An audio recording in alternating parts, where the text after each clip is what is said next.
Welcome to 30-Minute Reviews. I'm Adam. As you may have listened to our previous episode of Beware of Spoilers that gets put up, I talked about a little bit about why we've been so bad with the schedule recently. We'll get better. We will get better with it. We will make sure we're getting back on track with making sure we have episodes in a timely manner.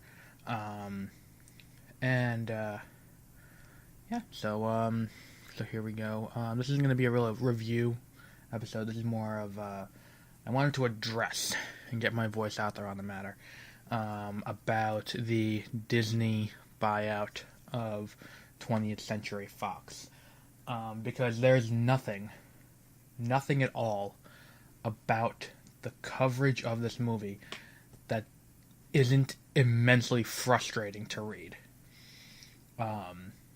because there are two things that are being addressed here. The only two things that are being addressed in any quote-unquote think piece about this merger. First, Disney's getting too big, and they're going to own everything one day. If you only watch Disney and Fox movies, then yes, that is true. There are Paramount movies, there are Universal movies, there are Lionsgate, there is Warner Brothers. There are still plenty of studios out there to make movies, plus the indie scene. So don't worry about that. The other one, which is the one I'm really going to address, this is going to be a quick episode, is the Marvel aspect of it.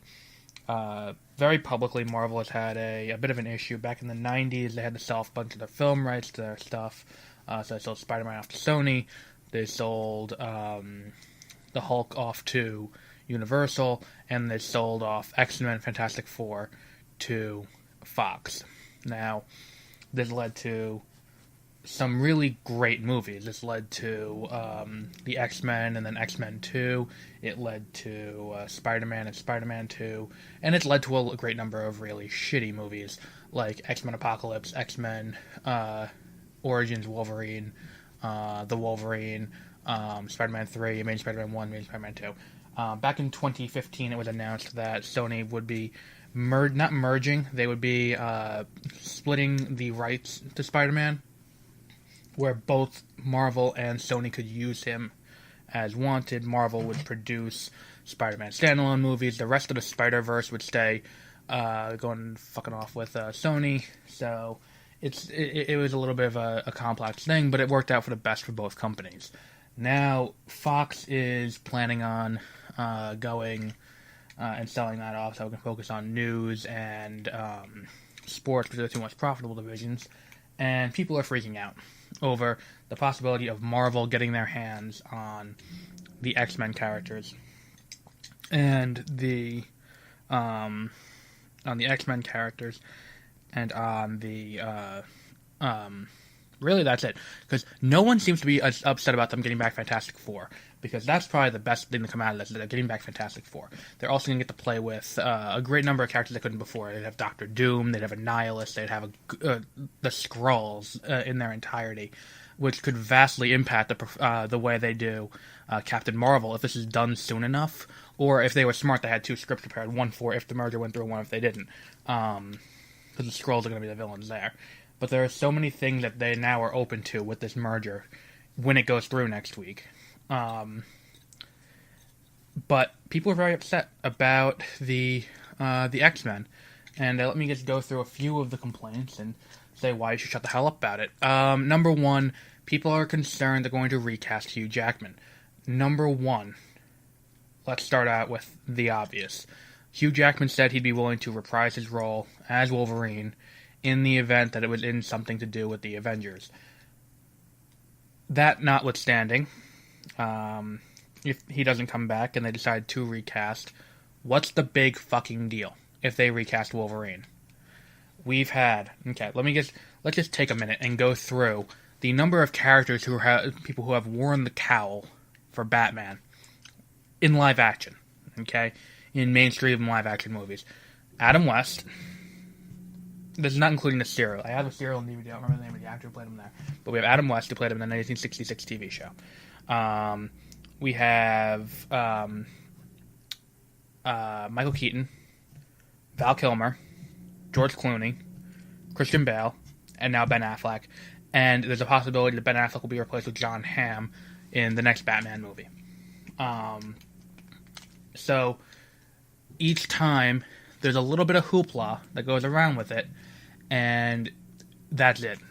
And you can't do it anymore. And then they get over it, and then it's like, wow, maybe we thought that we overreacted to Ben Affleck being cast as Batman, which happened when they cast him. And then when Batman v Superman came out, they said the best thing about that movie was Ben Affleck's portrayal of Batman. So that's that.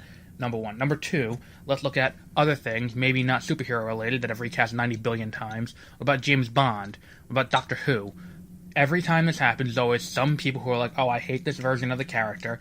And then it's like, okay, well, shut up, you're going to watch it anyway. Which is what's happening here. Shut up, you're going to watch it anyway. That's problem number one.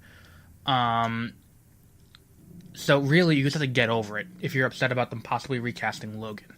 Number one. Number two. The possibility of them neutering Deadpool. That was the phrasing I saw, was that they were afraid of Deadpool not being able to, do what he was under Fox's banner. And my rebuttal to that is very simple. Let me just bring up something real quick. Miramax, Disney,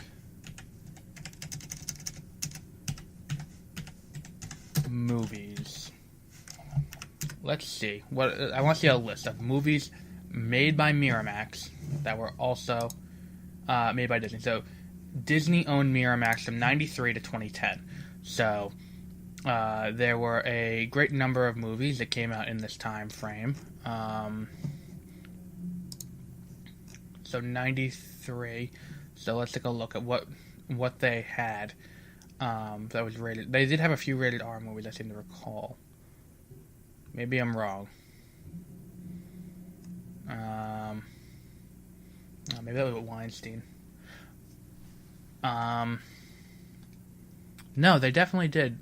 Miramax definitely was the producer on Pulp Fiction, which was pre them, but they also were on all of Kevin Smith's movies.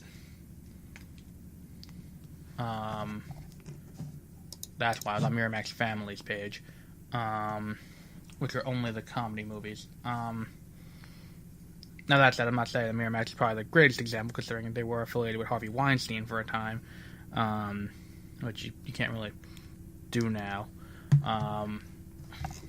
So let's take a look. Since Disney bought them, they had The Crow, Pulp Fiction, Clerks. Let's see.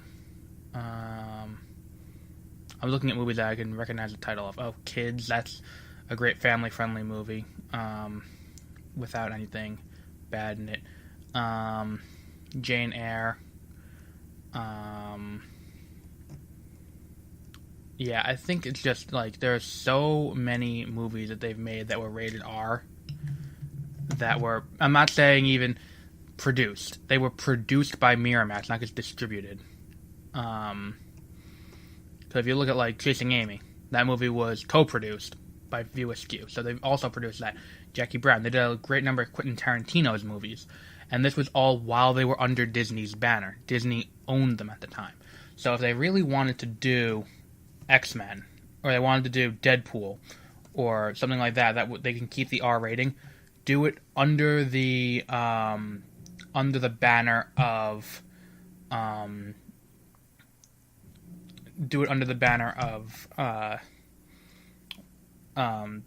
Century Fox, and then you can just continue having it 20th Century Fox, a subsidiary of Disney. Like if you go to see a Warner Brothers movie, it's New Line Cinemas, a subsidiary of Warner Brothers, or Columbia Pictures, a subsidiary of Sony, Columbia TriStar.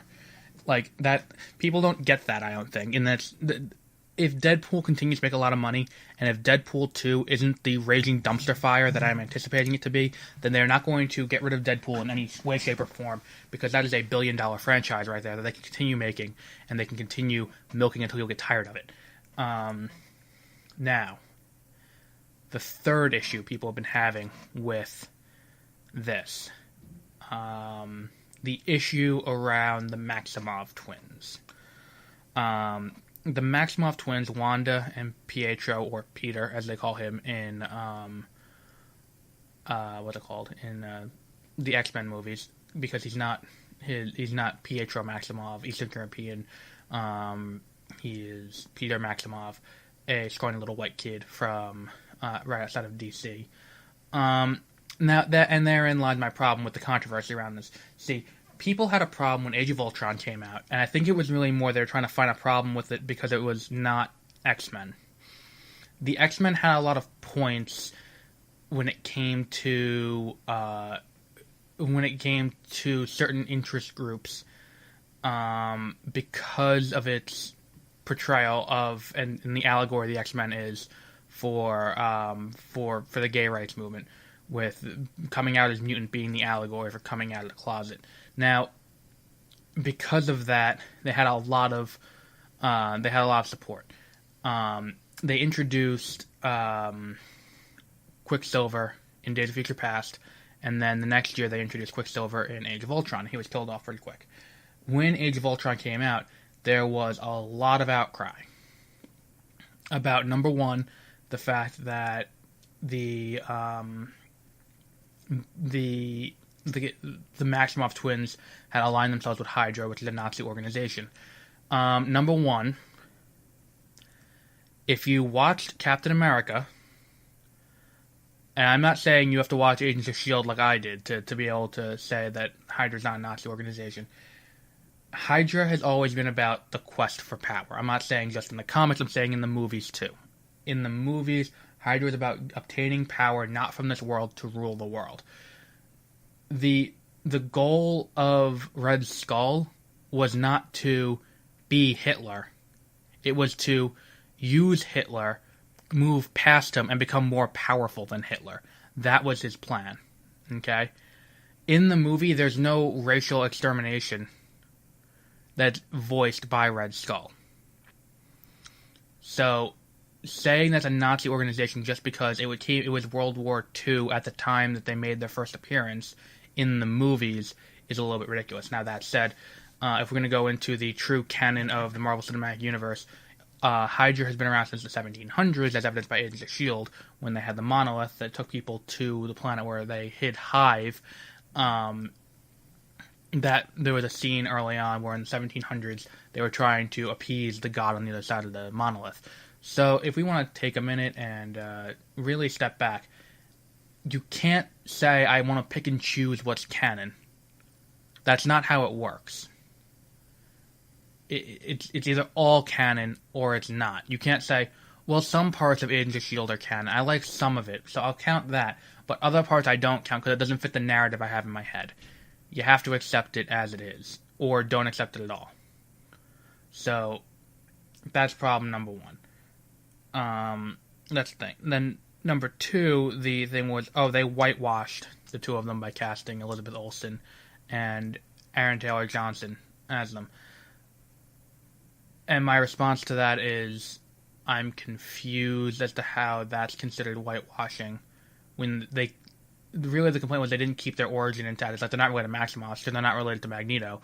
And it's like, yeah, but in name only, and in the fact that Magneto is his father, Quicksilver is Quicksilver. There's nothing about his origin in Days of Future Past that is remotely close to what happens in the comics. So if you're going to go, well, it's not the same as the source material, then you can't really hold the standard set in X-Men either, because that's not the source material either. So, I don't want to hear any more of the Disney getting this to be bad because of what they're going to do to the X-Men. The bigger concern that we should be having is what's going to happen with these movies that are already in production. and there are a lot of movies already in production. In various stages in the X-Men universe. And I think putting them all on the back burner and letting Marvel sort out what they want to do with it is probably the best case scenario. Because my other problem is saying that the X-Men movies shouldn't be in the hands of Disney, because Disney recently hasn't had the same hot streak that they have, which A, isn't true, and B, I feel like it's not like a corporate drone here. I am not in any way affiliated with Disney. I want to point that out. But I'm just tired of people ranting about things. I say in a rant, and just saying things without actually thinking about it. Because the X-Men movies haven't been fantastic either, or the Fox army of movies under Marvel's banner has been overwhelmingly negative. So let me just take a quick rundown over here. Fox produced Marvel movies. I want to see a list of the Marvel produced Fox movies. Fox produced Marvel movies. Okay, so here's what we got. Okay, according to Marvel's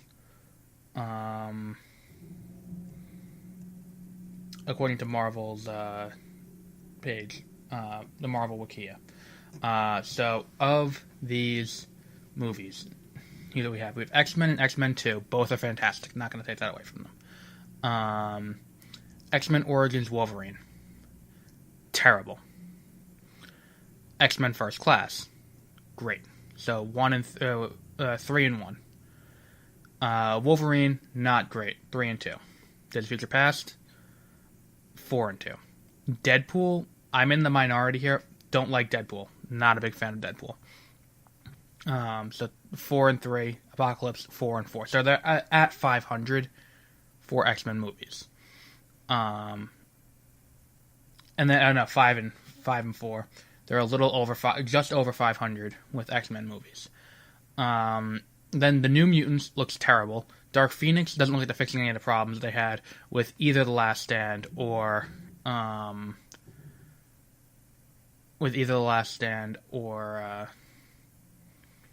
what's it called?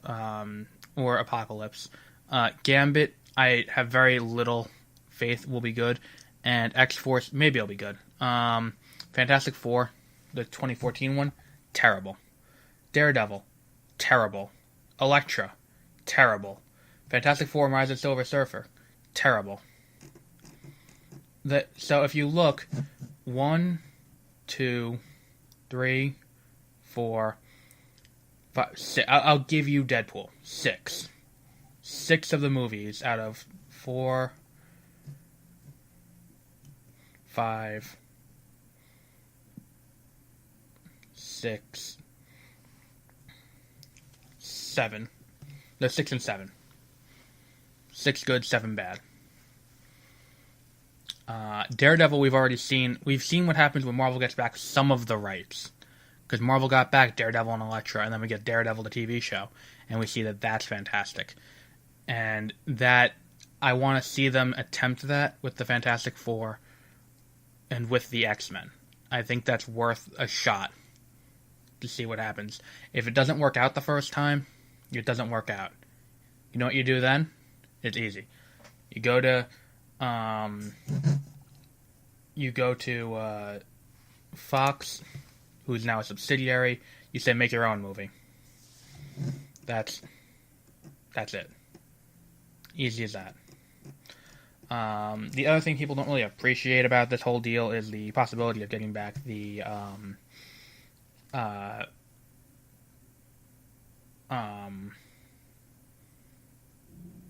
oh my god, what I was gonna say. The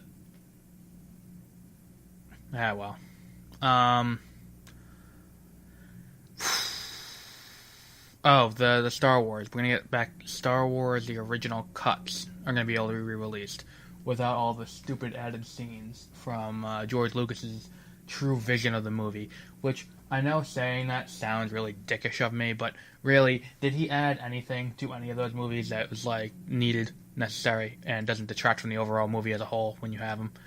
But the original cuts will be back in the hands of Disney, so we can re-release it without the edits. Where that's probably the best way to actually handle this. So yeah, so I will. What's it called? Yeah, well, I guess we'll round it off there for today. That was a rather weak ending this week. So, just a few housekeeping things. We do have a website, 30minutereviews.com. If you go there, you can check out other reviews I put up. You can also get links to our other podcasts. We have Beware of Spoilers, the new release movie podcast, and Unofficial Commentary by the Unqualified, our sports podcast. I'm thinking of spinning off one of the articles that I write, Expand Your Collection, into its own podcast, and we'll see how that goes. I might do that. That'll be a fun one. Then we also have I may be doing a new one, so maybe by this time next year we'll have 5 running podcasts over the course of the network. So. With that, I would like to sign off for the night. One other final thing. We are now ad-supported. If you did not hear that in the beginning of the episode, we do have ads. I was told that the ad that we have running before us is an ad for Wells Fargo in Spanish. I don't know if that's just what Peter had on his, or if that's everyone, but that's what we have running. We have on our website, if you want to support the show, we have a donation button. You can donate to us. We have a button to buy merchandise with the logo, cups, glasses, shirts, bumper stickers, anything, all on there. If you're looking to buy Fandango gift cards for the holidays, we have a link on our website through Fandango. We get a small commission if you do it through us. We also have a link to Zoo Pals if you want to buy the Penguins book for Christmas. We have that up there as well. And if you want to buy, if you don't already own it, I don't know why that would be. If you're looking for Jay and Silent Bob Strike Back from Fandango now, we have a link to that. And finally, we have a test prep course from The Economist that you can get a link to on our website. And it's all available on the official website, which is 30minutereviews.com. So we'll be back next week. Me and Peter will be finishing off our review of a series of unfortunate events, and we'll call it we'll call it on that. And then the one after that, we'll be doing Crisis on Earth X. The uninitiated Peter will watch Crisis on Earth X and tell me what he thinks of the CW's big crossover event between Arrow, The Flash, Legends of Tomorrow, and Supergirl.